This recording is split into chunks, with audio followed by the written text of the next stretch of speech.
லூக்கா அதிகாரம் 20. அந்நாட்களில் ஒன்றில் அவர் தேவாலயத்திலே ஜனங்களுக்கு உபதேசித்து சுவிசேஷத்தை பிரசங்கித்தபோது பிரதான ஆசாரியரும் வேதபாரகரும் மூப்பரும் அவரிடத்தில் கூடிவந்து, நீர் எந்த அதிகாரத்தினால் இவைகளைச் செய்கிறீர்? இந்த அதிகாரத்தை உமக்குக் கொடுத்தவர் யார்? அதை எங்களுக்குச் சொல்லும் என்றார்கள். அவர்களுக்கு அவர் பிரதியுத்தரமாக, நானும் உங்களிடத்தில் ஒரு காரியத்தைக் கேட்கிறேன், அதை எனக்குச் சொல்லுங்கள். யோவான் கொடுத்த ஸ்நானம் தேவனால் உண்டாயிற்றோ மனுஷரால் உண்டாயிற்றோ என்று கேட்டார். அவர்கள் தங்களுக்குள்ளே யோசனை பண்ணி, தேவனால் உண்டாயிற்று என்று சொல்வோமானால் பின்னே ஏன் அவனை விசுவாசிக்கவில்லை என்று கேட்பார். மனுஷரால் உண்டாயிற்று என்று சொல்வோமானால் ஜனங்களெல்லாரும் யோவானை தீர்க்கதரிசி என்று எண்ணுகிறபடியினால் நம்மில் கல்லெறிவார்கள் என்று சொல்லி, அது யாரால் உண்டாயிற்றோ எங்களுக்குத் தெரியாது என்று பிரதியுத்தரம் சொன்னார்கள். அப்பொழுது இயேசு, நானும் இன்ன அதிகாரத்தினால் இவைகளைச் செய்கிறேன் என்று உங்களுக்குச் சொல்லேன் என்றார். பின்பு அவர் ஜனங்களுக்குச் சொல்லத் தொடங்கின உவமையாவது, ஒரு மனுஷன் ஒரு திராட்சத் தோட்டத்தை உண்டாக்கி அதை தோட்டக்காரருக்கு குத்தகையாக விட்டு நெடுநாளாக புறதேசத்துக்குப் போயிருந்தான். அந்த தோட்டக்காரர் திராட்சத் தோட்டத்தின் கனிகளில் தன் பாகத்தை கொடுத்தனுப்பும்படி பருவகாலத்திலே அவர்களிடத்தில் ஒரு ஊழியக்காரனை அனுப்பினான். அந்த தோட்டக்காரர் அவனை அடித்து வெறுமையாக அனுப்பிவிட்டார்கள். பின்பு அவன் வேறொரு ஊழியக்காரனை அனுப்பினான். அவனையும் அவர்கள் அடித்து அவமானப்படுத்தி வெறுமையாக அனுப்பிவிட்டார்கள்.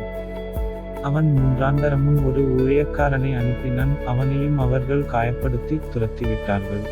அப்பொழுது திராட்சத் தோட்டத்தின் எஜமான், நான் என்ன செய்யலாம்? எனக்கு பிரியமான குமாரனை அனுப்பினால் அவனையாகிலும் கண்டு அஞ்சுவார்கள் என்று எண்ணி அவனை அனுப்பினான்.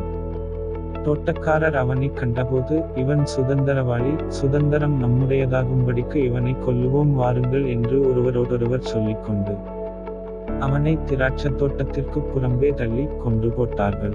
இப்படியிருக்க திராட்சத் தோட்டத்தின் எஜமான் அவர்களை என்ன செய்வான்?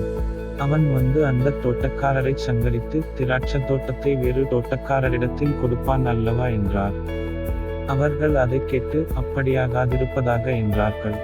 அப்பொழுது அவர் அவர்களை பார்த்து, வீடு கட்டுகிறவர்கள் ஆகாதென்று தள்ளின கல்லே மூலைக்கு தலைக்கல்லாயிற்று என்று எழுதியிருக்கிற வேதவாக்கியத்தின் கருத்தென்ன? அந்த கல்லின் மேல் விழுகிறவன் எவனோ அவன் நொறுங்கி போவான், அது எவன் மேல் விழுமோ அவனை நசுக்கி போடும் என்றார். பிரதான ஆசாரியரும் வேதபாரகரும் தங்களை குறித்து இந்த உவமையை சொன்னார் என்று அறிந்து அந்நேரத்திலே அவரை பிடிக்க வகை தேடியும் ஜனங்களுக்கு பயந்திருந்தார்கள். அவர்கள் சமயம் பார்த்து தேசாதிபதியின் ஆளுகைக்கும் அதிகாரத்துக்கும் அவரை ஒப்புக்கொடுக்கும்படி அவருடைய பேச்சிலே குற்றம் கண்டுபிடிக்கலாம் என்று தங்களை உண்மையுள்ளவர்களாய் காண்பிக்கிற வேவுகாரரை அவரிடத்தில் அனுப்பினார்கள். அவர்கள் வந்து, போதகரே, நீர் நிதானமாய் பேசி உபதேசிக்கிறீரென்றும் முகதாட்சணியமில்லாமல் தேவனுடைய மார்க்கத்தை சத்தியமாய் போதிக்கிறீர் என்றும் அறிந்திருக்கிறோம். இராயனுக்கு வரி கொடுக்கிறது நியாயமோ அல்லவோ? எங்களுக்குச் சொல்லும் என்று கேட்டார்கள். அவர்களுடைய தந்திரத்தை அவர் அறிந்து, நீங்கள் என்னை ஏன் சோதிக்கிறீர்கள்? ஒரு பணத்தை எனக்குக் காண்பியுங்கள். இதிலிருக்கிற சொரூபமும் மேலெழுத்தும் யாருடையது என்று கேட்டார். அதற்கு அவர்கள், இராயனுடையது என்றார்கள். அதற்கு அவர், அப்படியானால் இராயனுடையதை இராயனுக்கும் தேவனுடையதை தேவனுக்கும் செலுத்துங்கள் என்றார். அவர்கள் அவரை ஜனங்களுக்கு முன்பாக பேச்சிலே குற்றம் பிடிக்கக் கூடாமல் அவர் சொன்ன உத்தரவை குறித்து ஆச்சரியப்பட்டு மௌனமாயிருந்தார்கள். உயிர்த்தெழுதல் இல்லை என்று சாதிக்கிற சதுசேயரில் சிலர் அவரிடத்தில் வந்து, போதகரே, ஒருவன் மனைவியுடையவனாயிருந்து பிள்ளை இல்லாமல் இறந்து போனால் அவனுடைய சகோதரன் அவன் மனைவியை விவாகம் பண்ணி தன் சகோதரனுக்கு சந்தானம் உண்டாக்க வேண்டும் என்று மோசே எங்களுக்கு எழுதி வைத்திருக்கிறாரே. சகோதரர் 7 பேர் இருந்தார்கள். அவர்களில் மூத்தவன் ஒரு பெண்ணை விவாகம் பண்ணி பிள்ளை இல்லாமல் இறந்து போனான். பின்பு இரண்டாம் சகோதரன் அவளை விவாகம் பண்ணி அவனும் பிள்ளை இல்லாமல் இறந்து போனான். மூன்றாம் சகோதரனும் அவளை விவாகம் பண்ணினான்.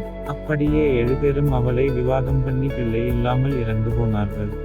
எல்லாருக்கும் பின்பு அந்த ஸ்திரீயும் இறந்து போனாள்.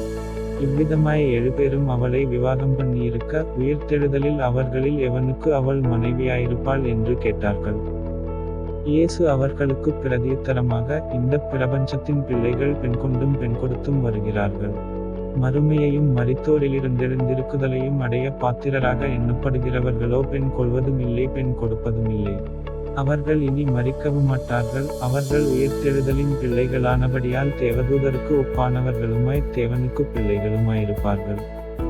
அன்றியும் மரித்தோர் எழுந்திருப்பார்கள் என்பதை மோசேயும் முச்செடியைப் பற்றிய வாசகத்தில் காண்பித்திருக்கிறார்.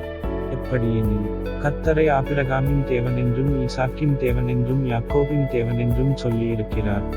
அவர் மரித்தோரின் தேவனாயிராமல் ஜீவனுள்ளோரின் தேவனாயிருக்கிறார், எல்லாரும் அவருக்கு பிழைத்திருக்கிறார்களே என்றார். அப்பொழுது வேதபாரகரில் சிலர் அதைக் கேட்டு, போதகரே, நன்றாய் சொன்னீர் என்றார்கள். அதன்பின்பு அவர்கள் அவரிடத்தில் வேறொன்றும் கேட்கத் துணியவில்லை. அவர் அவர்களை நோக்கி, கிறிஸ்து தாவீதின் குமாரனென்று எப்படிச் சொல்லுகிறார்கள்? நான் உம்முடைய சத்துருக்களை உமக்கு பாதபடியாக்கிப் போடும் வரைக்கும் நீர் என்னுடைய வலதுபாரிசத்தில் உட்காரும் என்று கர்த்தர் என் ஆண்டவருடனே சொன்னார் என்று தாவீது தானே சங்கீத புஸ்தகத்தில் சொல்லுகிறானே. தாவீது அவரை ஆண்டவர் என்று சொல்லியிருக்க அவனுக்கு அவர் குமாரனாயிருப்பது எப்படி என்றார். பின்பு ஜனங்களெல்லாரும் கேட்கையில் அவர் தம்முடைய சீஷரை நோக்கி, நீண்ட அங்கிகளைத் தரித்துக் கொண்டு திரியவும், சந்தை வெளிகளில் வந்தனங்களை அடையவும், ஜெபாலயங்களில் முதன்மையான ஆசனங்களில் உட்காரவும், விருந்துகளில் முதன்மையான இடங்களில் இருக்கவும் விரும்பி விதவைகளின் வீடுகளைப் பட்சித்து பார்வைக்கு நீண்ட ஜெபம் பண்ணுகிற வேதபாரகரைக் குறித்து எச்சரிக்கையாயிருங்கள், அவர்கள் அதிக ஆக்கினையை அடைவார்கள் என்றார்.